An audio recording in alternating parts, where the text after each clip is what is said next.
अभिमानी नारद और भगवान विष्णु की लीला। नारद को सती के पिता प्रजापति दक्ष ने श्राप दिया था कि वे एक जगह पर टिककर नहीं बैठ सकते, इसलिए वे हर वक्त तीनों लोकों में घूमते फिरते और देखते रहते कि कहाँ क्या हो रहा है, कौन क्या कर रहा है। फिर वे भगवान विष्णु के पास जाकर उन्हें सारी खबर देते।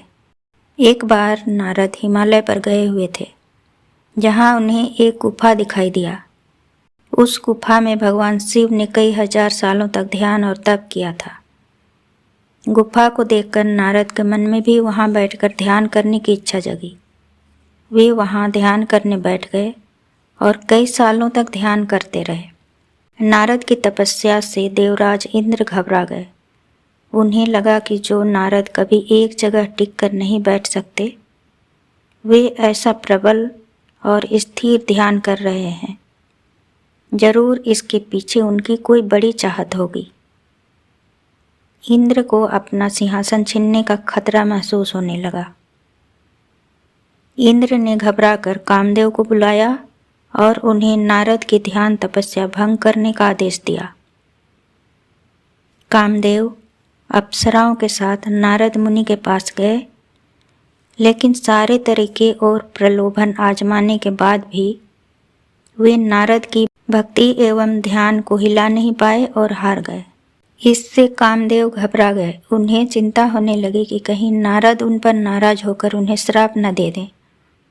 मगर जब नारद ध्यान से उठे तब उन्होंने कामदेव का अभिनंदन किया।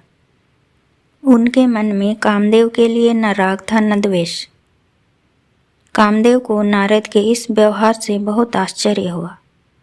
कामदेव वहाँ से प्रसन्नतापूर्वक चले आए और इंद्र को जाकर बताए कि नारद की भक्ति और ध्यान दोनों सच्चे हैं। उन्होंने काम पर विजय प्राप्त की और मेरे साथ अच्छा व्यवहार भी किया, जबकि भगवान शिव ने तो मुझे जला ही डाला था। असल में नारद को यह बात पता नहीं थी कि भगवान शिव ने कामदेव को जलाकर भस्म कर दिया था। पर जब कामदेव की पत्नी करुण प्रार्थना की तो भगवान शिव ने उन्हें पुनः जीवन देकर कहा था कि श्रवण, सेवा, भक्ति के त्रिकोण में रहने वाले भक्त पर तुम्हारा असर नहीं होगा। इस त्रिकोण के बाहर ही तुम्हारा असर होगा। भगवान शिव ने कामदेव पर विजय प्राप्त की, इसलिए कामदेव को उनकी बात स्वीकार करनी पड़ी। यही वजह है कि कामदेव नारद के ध्यान में विघ्न नहीं डाल पाए, क्योंकि वे शिव की तपस्थली पर ध्यान कर रहे थे, जो कि ध्यान के लिए सुरक्षित स्थान था। उस भूमि पर कामदेव बेअसर थे। इस रहस्य से बेखबर नारद इस गलतफहमी का शिकार हो गए कि उन्होंने अपने तपोबल से कामदेव पर विजय प्राप्त की। इस घटना के बाद नारद भगवान शिव के पास जाकर उन्हें सारी बात बताई कि कामदेव ने मेरी तपस्या भंग करने की कोशिश की थी, लेकिन मैंने उन्हें टालकर वापस भेज दिया। यह सुनकर भगवान शिव ने नारद की खूब तारीफ की। भगवान शिव के मुंह से अपनी तारीफ सुनकर नारद बहुत खुश हुए। लेकिन जाते जाते भगवान शिव ने नारद से एक आखिरी पंक्ति कही कि ये सब बातें तुम भगवान विष्णु को मत बताना। यह आखिरी पंक्ति एक महत्वपूर्ण आज्ञा थी, जो नारद की परीक्षा लेने के लिए कही गई थी। लेकिन उस समय नारद इतने आत्ममुक्त थे कि उस आज्ञा का आशय समझ न सके। नारद को शिवजी की कही हुई अंतिम पंक्ति पसंद नहीं आई। उससे नारद के मन में यही ख्याल आया कि जब मैं भगवान विष्णु को हर बात बताता हूँ, तो भला अपनी इतनी बड़ी उपलब्धि के बारे में क्यों न बताऊं। यही सब सोचते सोचते नारद भगवान विष्णु के पास पहुँचे और एक एक करके उन्हें सब कुछ बता दिया। इस तरह उनसे शिवजी द्वारा मिली आज्ञा टूट गई।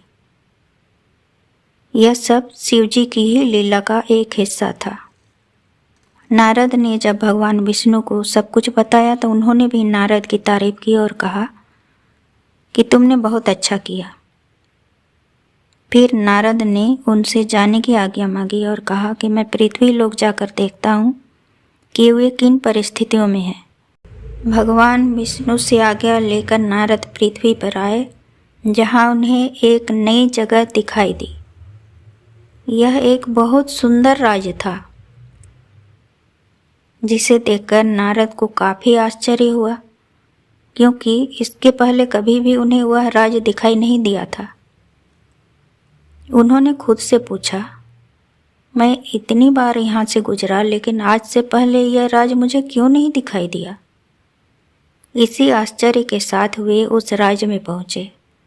वहाँ उन्होंने देखा कि राजा की बेटी विश्व मोहिनी के स्वयंवर की तैयारियां चल रही हैं।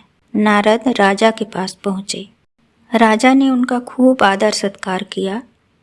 फिर राजा ने नारद के सामने अपनी बेटी को बुलाया और पूछने लगे, महाराज, इस कन्या का भविष्य बताइए कि इसका आगे का जीवन कैसा रहेगा।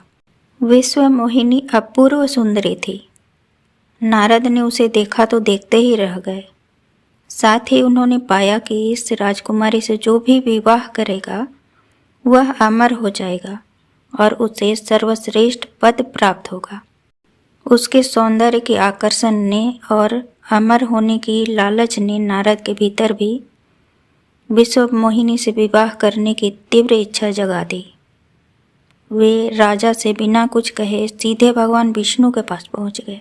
उन्होंने भगवान विष्णु से कहा, आप मुझे कुछ देर के लिए अपना रूप दे दीजिए, ताकि मैं भी विश्व मोहिनी के स्वयंवर में हिस्सा ले सकूं। नारद जानते थे कि भगवान विष्णु सबसे आकर्षक हैं और यदि उनका रूप मिल जाए तो राजकुमारी उनका अवश्य ही वरण करेगी। नारद की याचना सुनकर भगवान विष्णु ने उनसे कहा कि मैं अपने भोले भक्तों की अवश्य ही सहायता करता हूँ, अतः तुम्हारी भी करूँगा। भगवान ने बड़ी गहरी बात कही, जिसका तात्पर्य नारद समझ नहीं पाए। आखिर भगवान विष्णु ने नारद को अपना रूप तो दे दिया, लेकिन उनका चेहरा बंदर का बना दिया। नारद अपने हाथ पैर देकर बड़े खुश हो रहे थे, लेकिन उन्हें पता ही नहीं चला कि शरीर तो विष्णु जैसा सुंदर मिला है, लेकिन शक्ल बंदर की हो गई है। उन्होंने इस बारे में जरा भी विचार नहीं किया कि पृथ्वी पर जो राज्य अब तक नहीं था वह अचानक कैसे प्रकट हो गया। असल में यह सब उन्हें इसलिए दिखाई नहीं दे रहा था क्योंकि अब उन पर सिर्फ राजकुमारी से विवाह करने की धुन सवार थी। भगवान विष्णु भी एक राजा का रूप लेकर उस स्वयंवर में पहुंच गए, लेकिन उनकी उपस्थिति का नारद को पता ही नहीं चला, क्योंकि जब कामनाएं मस्तिष्क पर हावी हो जाती हैं तो सत्य दिखाई देना बंद हो जाता है। अब जब राजकुमारी ने नारद का चेहरा देखा तो वह मुंह बनाकर आगे चली गई, क्योंकि उसका चेहरा बंदर का था। आगे बढ़कर राजकुमारी ने भगवान विष्णु के गले में वरमाला डाल दी। इससे नारद को बड़ा क्रोध आया। दुख भी हुआ कि आखिर ऐसा कैसे हो गया। तभी नारद के बगल में खड़े एक प्रतियोगी ने नारद से कहा कि दुखी क्यों हो रहे हो, क्या तुमने अपना चेहरा देखा है?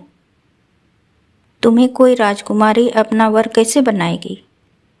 यह सुनकर जब नारद ने पानी में अपने चेहरे की छाया देखी, तब उन्हें वास्तविकता समझ आई कि भगवान विष्णु ने उन्हें धोखा दिया है। इस बात पर उन्हें बड़ा क्रोध आया।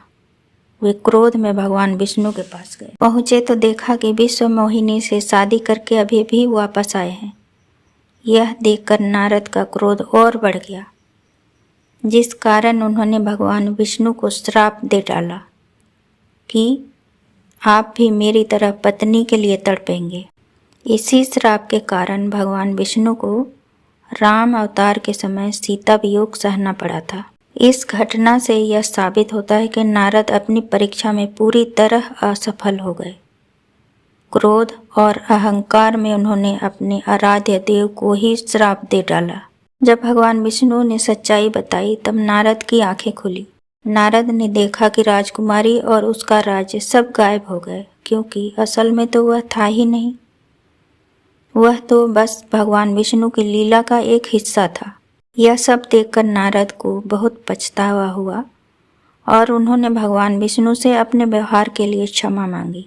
नारद चिंतित हो गए कि उन्होंने भगवान विष्णु को श्राप दिया है। इस पर भगवान विष्णु ने उनसे कहा, श्राप के बारे तुम चिंता मत करो, वह तो बस एक अभिव्यक्ति होगी, क्योंकि सीता के लिए तड़पने का अर्थ है सत्य के लिए तड़पना, उससे तो आनंद ही मिलेगा। यदि आप लोगों को मेरी वीडियो पसंद आती है तो प्लीज़ सब्सक्राइब और शेयर ज़रूर करें। धन्यवाद।